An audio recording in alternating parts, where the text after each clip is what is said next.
Okay, hi Chrissy and Tanya. Here's the section of the presentation about onsetting and the offsetting controversies.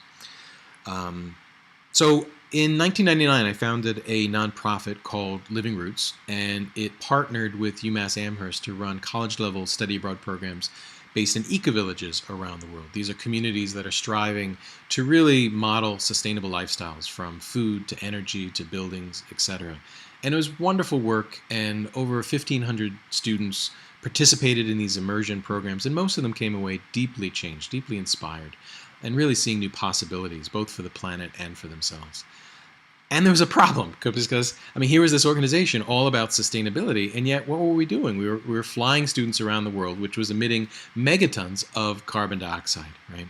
And I felt strongly that we needed to account for these emissions because really, when you get down to it, we're in this crisis we're in because as a species, we have not accounted for these externalities, the polluting the air and depleting the resources.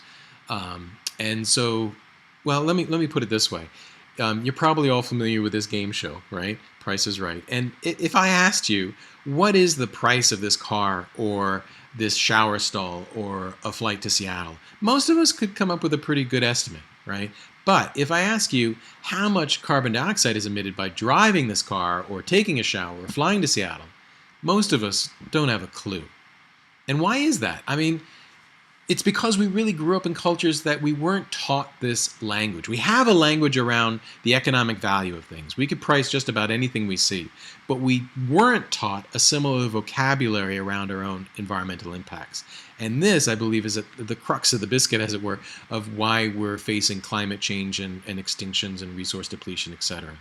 And so I really felt it was important to give our students a clue and to help them figure out and respond to their climate emissions. So I set up a system with Living Roots where students measured their carbon footprints, mostly through the flights to get to the places.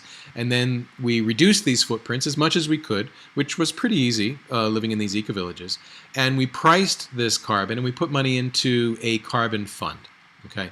And then the question is, well, what do you do with this money? Right? And it would have been easy to give it to any one of 100 of carbon offsetting companies. And you've probably heard about these. Sorry, this is going kind of slow. TerraPass, Native Energy, etc. And how many of you have heard of offsetting? How many of you have actually bought an offset? How many of you feel like you actually understand what offsetting is about? Okay, good. And so what I want to do is give a quick primer on what offsetting is and some of its controversies, and then also provide an alternative that we're working with PLU and other organizations. Okay, so the basic idea of carbon offsetting is that you have an activity that emits a certain amount of carbon dioxide into the atmosphere. It could be through flights or driving, etc. And then you can give a certain amount of money to one of these offsetters that then turns around and gives it to a project such as renewable energy or reforestation, etc., that is theoretically taking a certain amount of carbon dioxide out of the atmosphere. And they've actually bought the rights to claim the environmental aspect of that project, that mitigation aspect of that project, and then they can turn around and give you a certificate to say that through your funding, you have neutralized or offset a certain tonnage of carbon dioxide. Got it? Okay, good. And to their credit, they have supported a lot of people understanding their carbon emissions better. They have supported a lot of good projects around the world and transferred a lot of wealth to particularly third world countries where a lot of these projects exist. And there's a lot of challenges and controversies. So let me go over some of these now. So first of all, carbon offsetting is a very inefficient way of transferring funds to a project. In order to sell these offsets on the voluntary carbon market, they have to verify these emissions, which costs money, and then there's the traders and consultants and other middlemen. This all adds up, and some estimate as little as 30 cents on a dollar actually makes it to the projects.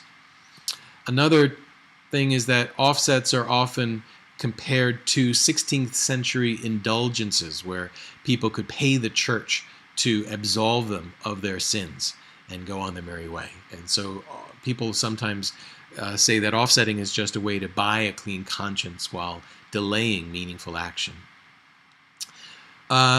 And pricing carbon based on market forces, I believe, gives a very false impression of their true impacts. As a small example, the prices in the European market plummeted when there was an oversupply of credits in that system. But that in no way says anything about the actual impacts of these emissions, right? And, sorry, it's going very slow. For offsets to mean anything, they have to have happened because of the funding that came through these offsetters, right?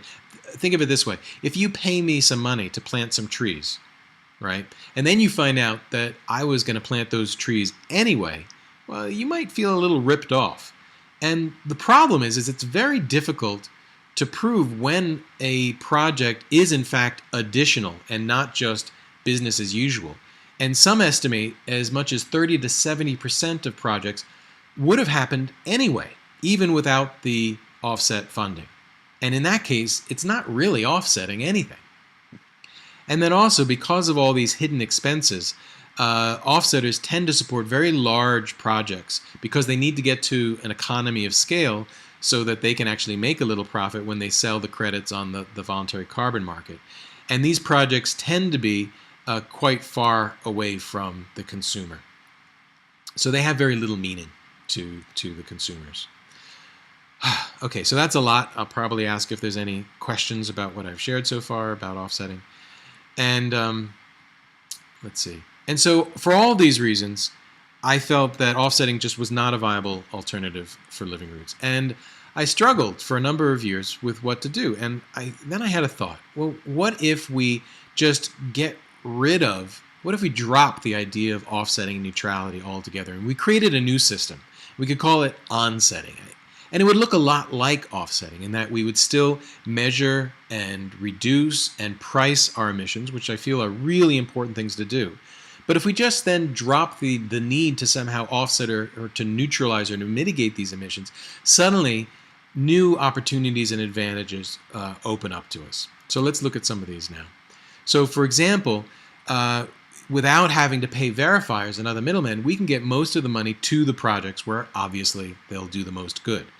And rather than guilty indulgences, we can offer a positive story of saying, let's be grateful for the Earth's gifts, notably fossil fuels, which have allowed us to do amazing things.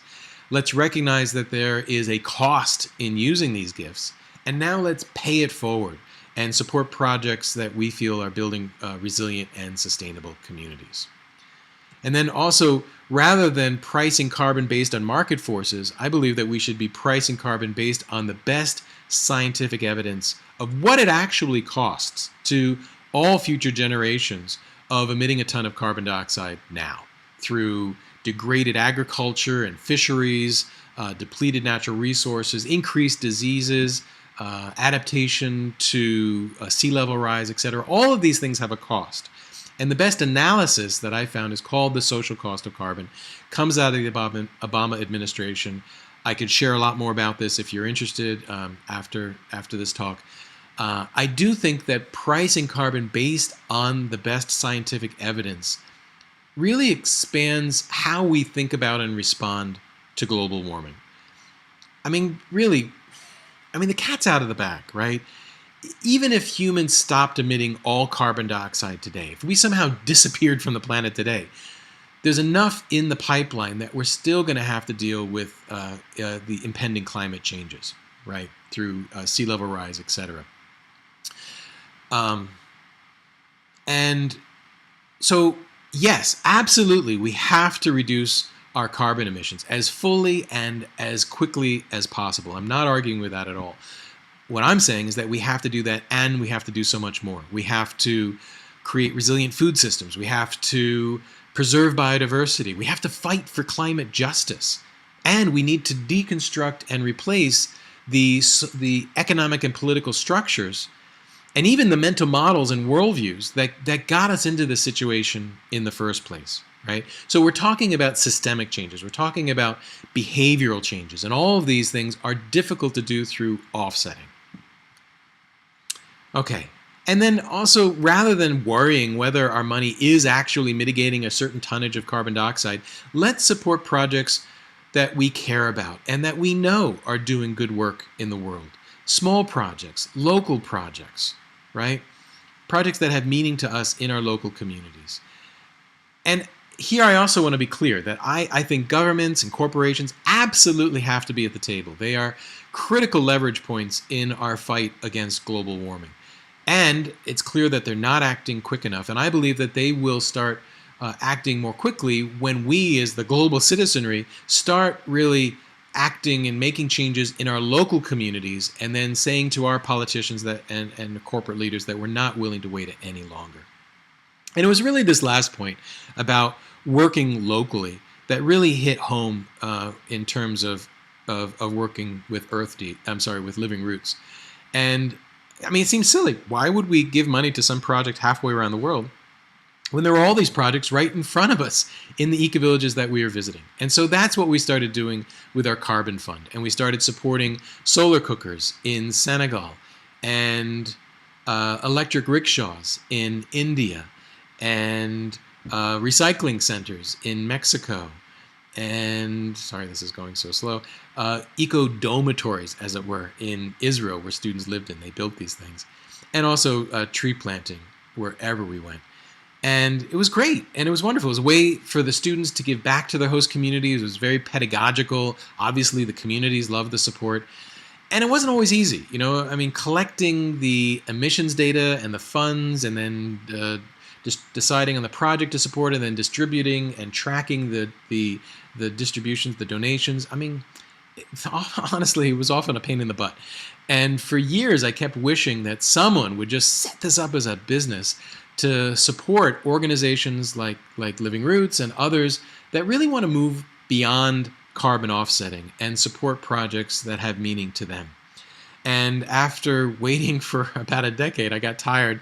And so I left Living Roots in 2012 to start Earth Deeds and to support other organizations measuring and managing their carbon emissions and supporting projects that had meaning to them. Okay, so that's the basic idea. That's the why behind Earth Deeds. I can show you now a little bit. This is the homepage where you can learn more through videos or other materials. You can search over 100,000 projects on our site around the world. This is actually a search in Boulder, but I can put one in for Portland. And then typically what happens is a team leader will set up a team. In this case, it's a semester program in Central America, and then invite the team members, in this case students of that program, to measure their travel-related emissions, flights and ground travel, and then they can check out where they can see their emissions and put some money into a fund that is then used to support a project of their choice. In this case, it was a renewable energy project in Nicaragua. And I'll get to the PLU in a minute. This is just sort of the basic idea. So just some things that we've done. Our first pilot was with a sustainable living class that I was teaching at UMass in 2013. We had about 80 students in the class. They measured their emissions, they priced those emissions, and then they decided to give this about $900 that they were able to pull together to the EcoRep program, which is a student group on campus that's increasing environmental literacy and consciousness. And I thought this was great. And, you know, we'll never know how much carbon dioxide that $900 kept out of the atmosphere. But that wasn't the point. What had the most meaning to this group was to support other students really sort of carrying the torch and helping others learn about and respond to their climate impacts. And then I also had the privilege of working with a group that was going to a large eco-village conference in Switzerland last summer. There's about 50 of them. They measured their emissions, they priced it, and they were able to raise a little over $800. And they decided to give that money to two projects that were managed by two of their own. One, a nature youth camp in Thailand that was working with children around nature and planting indigenous trees. And then also there was a project in Zimbabwe, which is doing ecological landscaping for schools in the area. And both of these projects were very appreciative of the funding, and it went pretty far. And then there's Pacific Lutheran University, and we can continue with that. So that's the basics, and I look forward to your thoughts. Bye.